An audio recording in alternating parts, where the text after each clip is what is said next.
শেখ হাসিনার বিরুদ্ধে জুলাই আগস্টের হত্যাযজ্ঞ মামলায় সর্বশেষ সাক্ষী গণ অভ্যুত্থানের অন্যতম নায়ক নাহিদ ইসলাম মঙ্গলবার দুপুরে ট্রাইব্যুনালে আসেন তিনি। তবে এই মামলার তারকা সাক্ষী দৈনিক আমার দেশ সম্পাদক মাহমুদুর রহমানের জেরা সম্পন্ন না হওয়ায় ফিরে যান এনসিপি নেতা। বিচারের অগ্রগতি নিয়ে সন্তোষ প্রকাশ করে নাহিদ ইসলাম বলেন, এই সরকারের পরও বিচার কাজ যেন অব্যাহত থাকে, সেজন্য রাজনৈতিক দলগুলোর মধ্যে সুস্পষ্ট অঙ্গীকার থাকতে হবে। নির্বাচনের পরেও যাতে এই বিচার প্রক্রিয়া কোনোভাবেই বাধাগ্রস্ত না হয়, সেটার জন্য এই ট্রাইব্যুনাল এবং অন্যান্য যেই বিচার প্রক্রিয়া রয়েছে সাধারণ কোর্টে, সেটা যাতে অব্যাহত থাকে সেই প্রতিশ্রুতি আমাদের এই সরকারের পক্ষ থেকে, সেই একটা রোডম্যাপের দাবি আমরা জানিয়েছি এবং সকল রাজনৈতিক দলের পক্ষ থেকেও সেই কমিটমেন্ট, তাদের সেই ইস্তিহারেও যাতে সেটা থাকে, এটা আমাদের প্রত্যাশা থাকবে। শেখ হাসিনাকে দেশে ফেরানোর বিষয়ে সরকারকে আরও তৎপর হওয়ার আহ্বান জানান নাহিদ ইসলাম।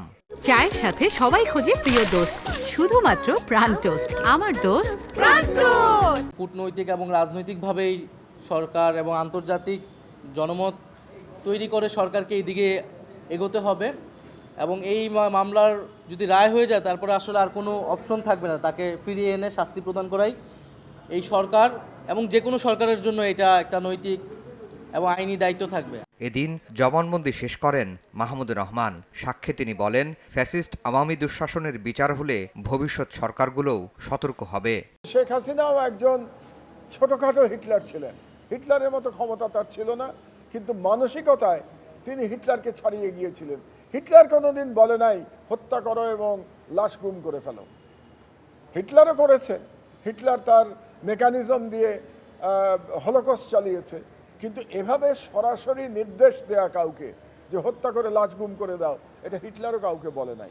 কাজে মানসিকতার দিক দিয়ে হিটলারকে হাসিনা ছাড়িয়ে গেছিলেন। আমরা মনে করি যে তার এই সাক্ষ্য শেখ হাসিনার অপরাধ প্রমাণের জন্য বা আসামিদের অপরাধ প্রমাণের জন্য একটা গুরুত্বপূর্ণ দলিল হয়ে থাকবে, ঐতিহাসিক সাক্ষী তিনি দিয়েছেন। এদিকে রামপুরায় দুইজনকে হত্যা ও কার্নিশে ঝুলে থাকা আমির হোসেনকে গুলি করার মামলায় সাবেক ডিএমপি কমিশনার হাবিবুর রহমান হাবিব সহ ৫ জনের বিচার শুরু হবে কিনা বৃহস্পতিবার সিদ্ধান্ত জানাবেন আন্তর্জাতিক অপরাধ ট্রাইব্যুনাল।